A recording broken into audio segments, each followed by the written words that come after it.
everyone. I'm Hannah Jade, your community specialist, and I am so honored and excited to welcome Lauren Kindzierski here today of Working Mama Reset for our Fireside Chat. She is the founder of Working Mama Reset, a program that helps corporate working moms balance, heal burnout, and show up for themselves and their families in the best and most supportive ways they can. Welcome, Lauren. Thank you so much for having me. I'm so excited for this conversation today. Me too. For those of you watching live, please utilize the chat feature. We love hearing from you, your questions, your comments, anything that's like an aha moment, light bulb moment. We want to hear them all. It won't distract from the conversation. It will really just support us and help us to have your comments flowing through and your chats flowing through. So keep those coming. And if you're watching the recording, I hope you're commenting on this video as much as you can, just as if you were here live. So you can participate both ways. I love it. All right, so before we get started, I would love to share some details about Lauren. So you already heard a little sneak peek that she's the founder of the Working Mama Reset, and that is a program designed for moms with high achieving corporate jobs and young children who are feeling burned out, mentally drained, overwhelmed, exhausted, and struggling to have it all and do it all. The program utilizes a 5-step system and framework, along with group coaching and a community of other working moms, which will help members go from surviving to thriving so that they can reclaim their life and become the best version of themselves for their kids, husband/partner, and career. In 2025, the Working Mama Reset was nominated by the Stevie Awards for Best New Service of the Year. Oh my gosh, so exciting. In 2020, Lauren was recognized by Gulf Shore Business as a member of the Top 40 Under 40, a special list that highlights a select group of young professionals based in Southwest Florida. In 2016, Lauren received a Silver Stevie Award for Women in Business, Executive of the Year. Her accomplishments have also been featured on WDIV, Local 4 News Detroit, CX Insights Magazine, CRM Magazine, Merchant, Call Center Times, and other industry magazines. Oh my goodness, Lauren, you've done it all. You have had that amazing success in the corporate world and in this new business venture, building this business that comes so much from your heart and your experience. So we're just so honored to have you here and so excited to have you here. Thank you. Yeah, thank you again for having me. I really appreciate it. Yes, and before we dive in, I love to start with an icebreaker because I think it's a great way to get to know you, because we're going to ask you a lot of technical questions, a lot of questions about why you built your business, how you built your business, and really, those questions will be answered through your frameworks and through us talking about burnout and that support that mamas need. And everyone on this call watching us is a mama, is a hardworking mama. So I love that. And if you're watching the recording and you're not a mom, don't stop watching, because this conversation will be for you as well. Any parent, any professional, any human needs this conversation, because I think we can all fall into these cycles of burnout, into these cycles of overachieving. And especially if you are used to that in life, it's like a well-grooved path in your brain that it's just so easy to fall into. So even if you are not specifically a working mama, this conversation is going to have so many golden nuggets just for you. And if you are a working mama, you're really going to feel that validation and really see yourself in Lauren and see yourself in this conversation. So I'm really excited for that. And with that said, this icebreaker really opens up this conversation. And one of the reasons I think that you created this business and support other women because of your own experience. So was your mom a working mama when you were a child? And what did you learn from her then and now as you have your own experience being a working mom? Oh my God. Such a great question to start with. And I will begin by saying, yes, my mom was a full-time working mom, and she is probably one of the hardest workers I know. She would wake up every day at 4 a.m. and she would go into the office by 5, and she would work till 2:30 in the afternoon. She would drive back, pick us up from school, take us to all of our activities, make dinner, clean the house, come home, and she was in bed at 8 because she'd start over and do it all over again. I learned so much from her at such a young age. I admired her. I always knew as a child looking up at my mom as a role model that I wanted to be a working, I wanted to have a career and to work and be successful. And so she really, truly did inspire me at a very, very young age, which I'm incredibly thankful for. Oh my gosh, that is so beautiful. And I love that you can really admire her for that. I know we're going to get into this as well. The pressure of, showing up for your family and showing up for your job, and I'm sure that your mom felt that. But just the admiration that you have for her, and you could really see how much she was giving to both, Mhm. both, all the things. But, if you really think of them in two, family and career, she was giving her all to both. And like, how incredible is that? That's really impressive. And I love that you can really just look back on that as just a source of admiration and inspiration and something to be really proud of. And I love that you took on a very similar path for yourself to find that success in both your family life and in your career. So that's so wonderful. And let's just dive right into it. What is burnout as a working mom or as a professional? What does it feel like? What are some signs you're experiencing it? Let's get into what how we can define burnout. Yeah, I'll start with my story a little bit. So, um, about 8 years ago, I went through extreme burnout. You see, 8 years ago, my son was born. And if you would have met pre-kids Lauren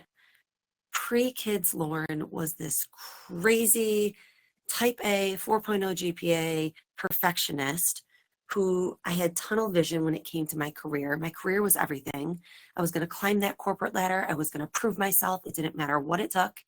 If that meant saying yes to everyone, if that meant traveling all over the globe, working long hours, didn't matter. I was going to do it. And that was kind of on the track that I was on.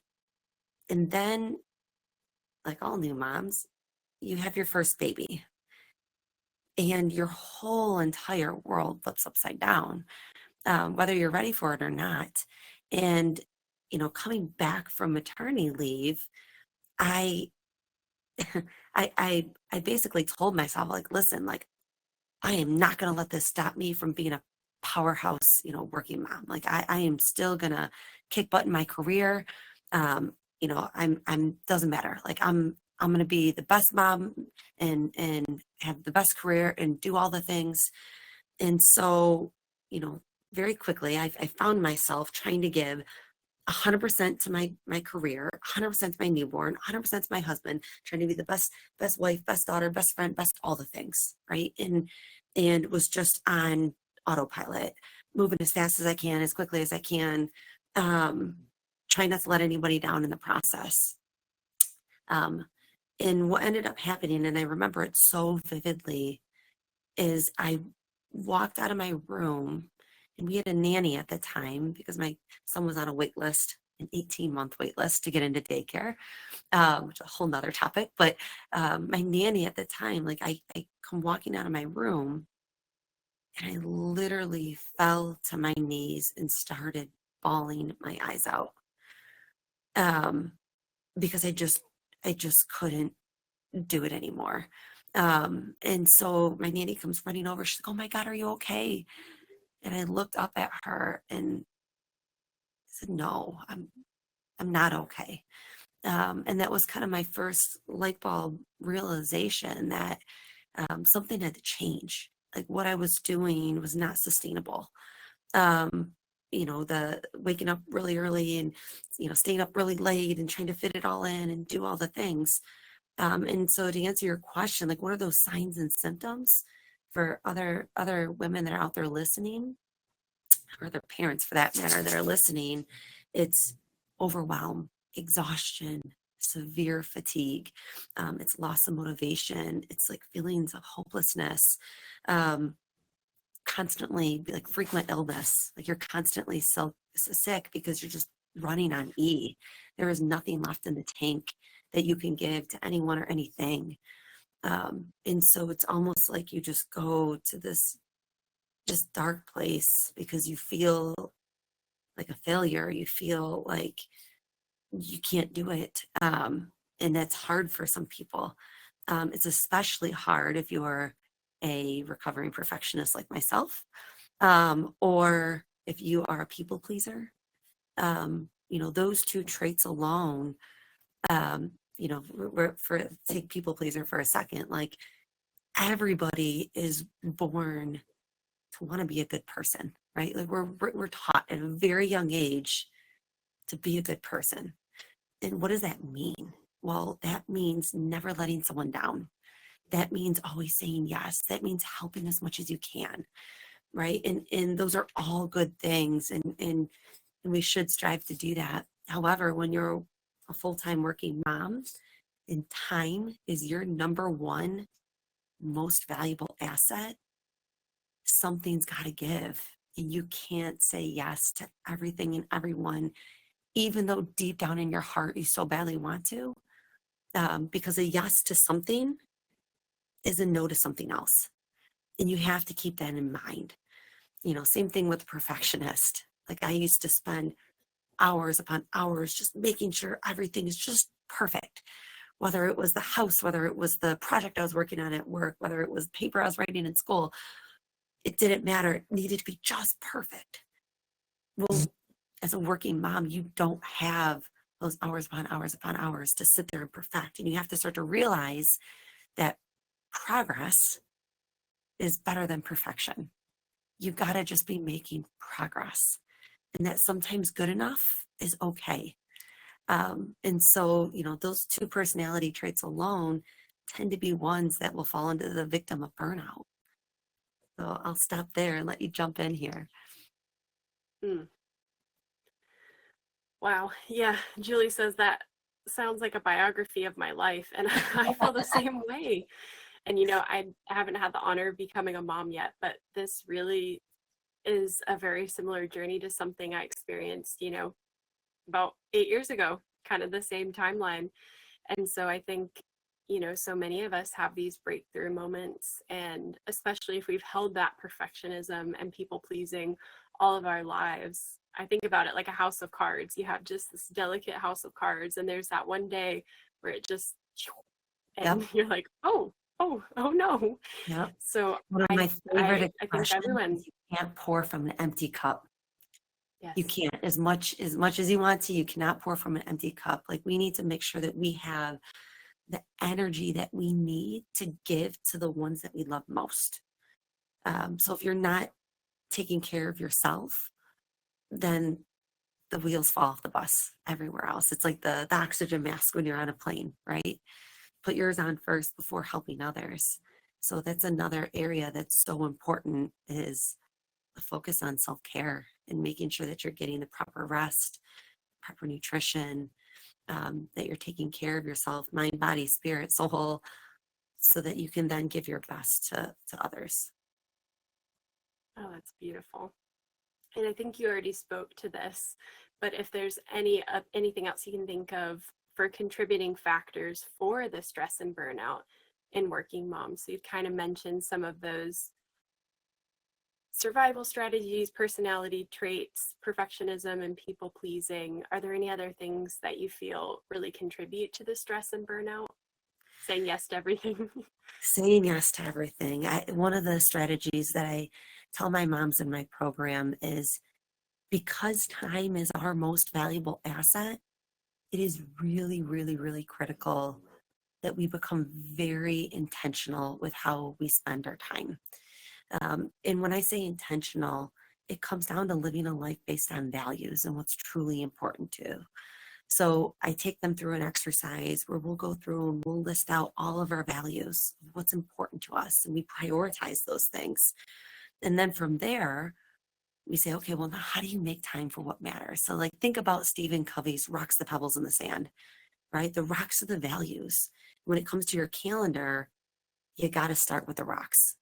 You have to, because if you're not living a life based on values, that is always going to be when stress, anxiety, and depression set in. So if you value family, but you're finding yourself working 80-hour work weeks, like you're going to be extremely unhappy, extremely depressed. Like something at that point, something's got to give. Or another example, like if you are not a competitive person, and you don't value competition, but you find yourself in a sales role, like you're going to be unhappy, right? So understanding your values, and then understanding, like if I value family, like, well, what activities make up family, right? It's story time, it's one-on-one time, it's vacations, it's spent going out and doing arts and crafts and decorating for holidays as a family, like things. So you start to list out, like, okay, what are those things that are truly important? Because the last thing we want as a working mom, the last thing we want, probably our number one biggest fear, is to wake up one day when the kids are grown and to look back and be like, man, I wish I would have had more time. Or to even worse, like look back and just have regret in that you didn't live life the way that you wanted to live it. And so you know, and when you think about just the nature of being a working mom, it feels like a marathon. It feels like this just never ending.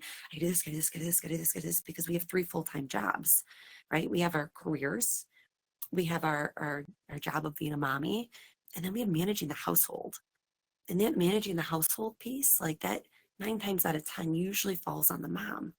And that's everything from doctor's appointments to dentist appointments to haircuts to laundry to dishes to, oh, there's a birthday party this weekend, I gotta go get a gift, or oh, the holidays are coming up, I gotta plan for the party, or whatever. That list just never stops, right?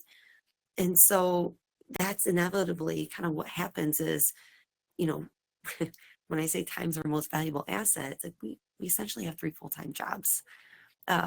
And it feels like this marathon, and it feels like burnout is just part of the deal. But what I want every working mom to know on this call today is that it doesn't have to be like that. It's not part of the deal. And you absolutely can make a change and make a difference, but it starts by setting the right systems, strategies, routines, and tools that you can use so you can reclaim your time back. And those are things that I teach my members in my program is how to do. So I want to give everyone listening hope out there that you absolutely can take control of your calendar, of your time, and of your values and priorities and what's important. Oh my gosh, that's beautiful. That brought a tear to my eyes just thinking about not living from your values and really reflecting on that, especially in the source of family. I feel like so many other things, it's never too late to prioritize. If we want to pursue a hobby, we can start that, at 70 years old, we can start that, anytime in life and still get some passion going and try to paint or, whatever it may be. But I feel like that family can be a big source of fear and regret, because even though we might still have time with family, thankfully, our kids grow up and they have their own families and they have their own priorities and focuses. And, when they're at home, that's it's a time like no other. And it's a really special time that you can have that I actually heard family a bonding. statistic So I think that 90% of the time that we spend with our kids, 90, is between the ages of 0 and 18. 90%. Once they turn 18 and they're out of the house, you see them 10% of the time. So like really like let that sink in. Like that's, to me, my son turns 9 this year. I'm like, I'm halfway there.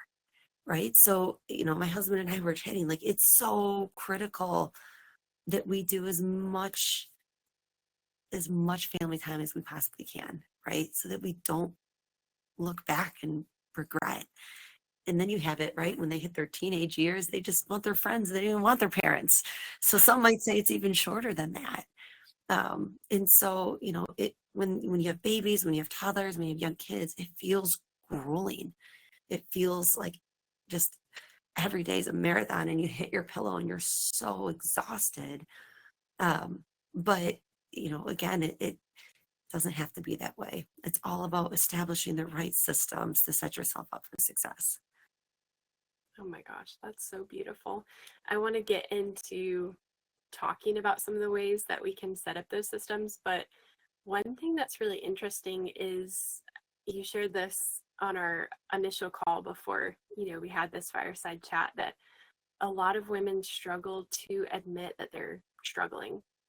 Why do you think that is? And why do you think it's important to really have that acceptance of the struggle? Yeah.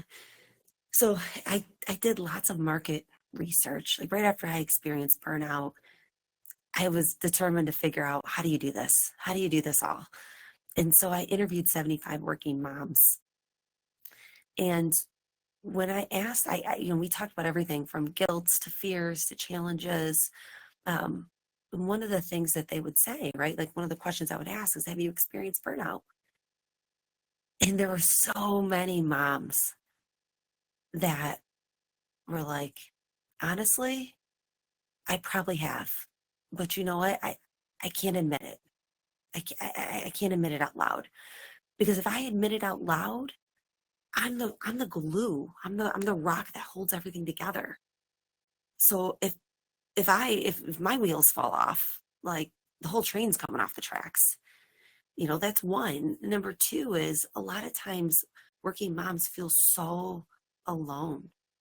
Either they have lots of stay-at-home mom friends, or they're going through this. Maybe they're the first ones to have kids, or another reason is because a lot of times working moms, they're exhausted, they're overwhelmed, they're burnt out, but they don't want to admit it to their coworkers, right? They don't want to say anything. Why? Because they fear that, number one, they're just going to turn around and give it to a man to do, right? There's still a lot of, I got to prove myself, going on in the working world, when it comes to women in leadership. And so if I admit that I'm juggling too much, or they're going to view it as a lack of ambition, and that's not even close to the reality of it. And so they're afraid to admit it out loud, whether it's friends or family or coworkers. So they hold it all in, and they just go through the hamster wheel. They're just on autopilot on this hamster wheel that just never stops, this never ending marathon. And they don't seek help. They don't ask for help or seek support, or look to others for guidance. Instead, they just, I'm just going to be strong. I'm just going to do it, because I don't have any other choice. But again, that doesn't have to be the case, right? Like there's lots of working mom communities out there, support groups, where we will welcome you with open arms. And some of the most beautiful moments in our working mom community is when you have, people that are in the same boat, and then people that have been there, and we're leaning on each other for support. Like, try this, it worked for me, or try this, have you thought about this? Have you done that? And just that, community really, really goes a long way. We always share our wins, right? Of, someone goes and takes something back, and they come back and they, oh my God, thank you so much, it worked, right? Or it helped. So I do think that loneliness is huge in the working mom community, and for lots of those reasons I mentioned. Wow. I'm sure so many people listening have felt that way too. And I love turning to community. And if you're here, that's why you're here, for that community and for that support. And it really does help to, have that connection with other humans who truly understand, and other women who truly understand what you're going through. And, I feel like one person's struggle and the way they get through something can be someone else's survival guide. And I just love that connection between, just even the women in my life have been instrumental in helping me heal and grow and change, and just following their experience and wisdom is so beautiful. So I love that reminder. Yeah. And are there any, I know it's not necessarily simple, but are there any simple focuses or strategies that women can begin to, or parents can begin to explore to help begin to heal this burnout and begin to find that balance in their life again? Yeah. Let's start with their calendar, right? It all comes down to calendar and time and where you're spending your time. Um, when you when it, when you have to start living life intentionally, you have to start making choices and you have to start prioritizing what's important. So the first thing you have to do is you have to evaluate your current calendar and you have to take a step back.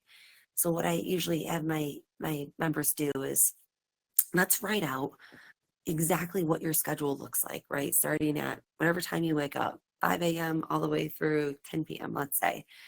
And what I want you to do is color code, right? Like what is something that you do, like put in pink, what's something your husband, spouse, partner does, put in blue, what's something your kids do, like put in green, right? When it comes to morning routine, evening routine, your work day, the getting, off to school, off to daycare.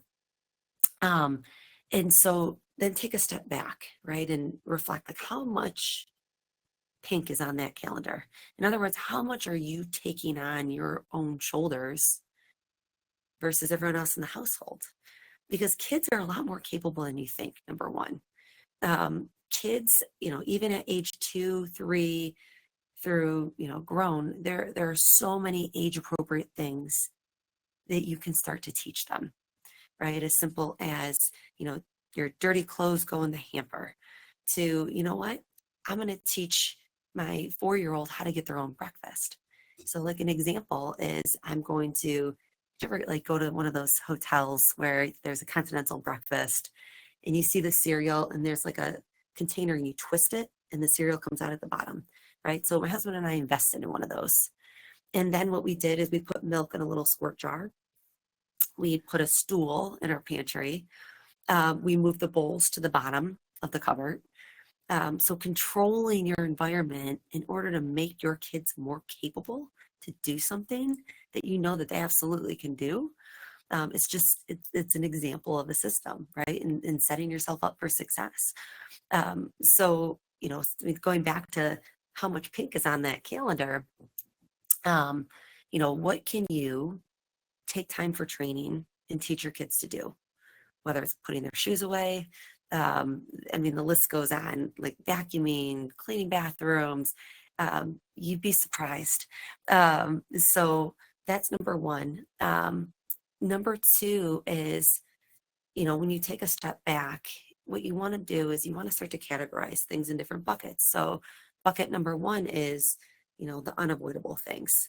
And for the unavoidable things like work emails or breastfeeding a baby or laundry or things like that, it's all about coming up with a system. Then you also have the outsourceable things. Like these are things that have to get done, but I absolutely can hire someone or something to do. And it could be as simple as, you know what? I'm going to hire the neighborhood kid to take out my garbage. Or, you know what? I'm going to hire the neighborhood kid to walk my dog. Or, you know what? I'm going to hire the mobile groomer to come to the house so that, they can come and give my dog a bath and cut his nails. And now it's one less thing that I have to do. There's meal prep service delivery, food delivery. There's lots of different things that you can outsource. So that's one. Is what can you unavoidables they have to create a system for, the outsourceables. Then there's the things that I call the distractions, right? It's the things that you think you have to do, but you really don't. And those are things that you delete entirely. And I'll give you an example, like being president of your HOA. You don't have to do that unless you want to, unless it aligns with your values and something you're passionate about, by all means. Sitting on the PTO. You absolutely don't have to sit on the PTO because you know what? There's other ways to get involved in your child's school, like being a chaperone for the field trip. It's a lot less of a time commitment, probably more meaningful to your child, right? So You have to think about, or your child's third sport activity. Does your child really need to be in 3 sports, or can you limit it to 2 or 1? Because white space on the calendar is so important for everybody's mental health. You have to have white space on the calendar. So what can you delete all, like, entirely, to make room for what truly matters? And then there's also the things like the harmfuls, which, things like excessive social media scrolling. It's such a time waster, like 45 minutes of doom scrolling. And then you feel like garbage afterwards, where you could have been doing something so much more productive. Or the binge Netflix watching. I love a good Netflix show, don't get me wrong. But if you're staying up till 2 in the morning and now it's affecting your sleep, is it really that necessary? Right. So again, like what can you delegate? What can you delete? What can you outsource? And then what are those things that need a system? That would be some advice. Oh, I love that. That was gold. And I think those are really things that we can implement and take further in your program, which is so exciting. Julie has a question. Is there something to be said for how our mothers encouraged us to have it all, but had no idea how to support us when we got there? Oh my God. Um, isn't that the truth? Because things have just they've changed so much. Like, even when I think back on my own mom and her journey, like my mom worked because she had to work. Like, we needed 2 incomes, and you're starting to see that more and more and more and more. Not to mention, a lot more working moms are the breadwinners of the household. Like, that is becoming more and more and more common. But you're right. Like, it's the support. Like, even when you think about corporate America, like our maternity leave policies, like, we have 12 weeks of unpaid maternity leave. I mean, you have other countries like Canada, 18 months, or the UK. There's so many more countries are so much further ahead than the US on simple things like maternity leave. Um, when you think about our workday ending at 5, but kindergarten ending at 3, like, what the heck? Like, it's almost like this world is not set up for working moms. Like, it's like everything's kind of pinned against us. But um, you are so right. Like, as a mom, you want your kids to do better than you did. You want your kids to succeed and to do well. It's just, I think, as a society, we have to start opening our eyes that things need to change. Like, we need to evolve to understand that their majority of households are dual career households. And what does that mean? It means that companies should have more flexible work policies. You hear so many more companies that are going back to office. Who does that hurt? That hurts working moms. I mean, so I think we just have to start thinking differently and broader and bigger as a society, so we can start moving the needle in the right direction to give this group more chances to succeed.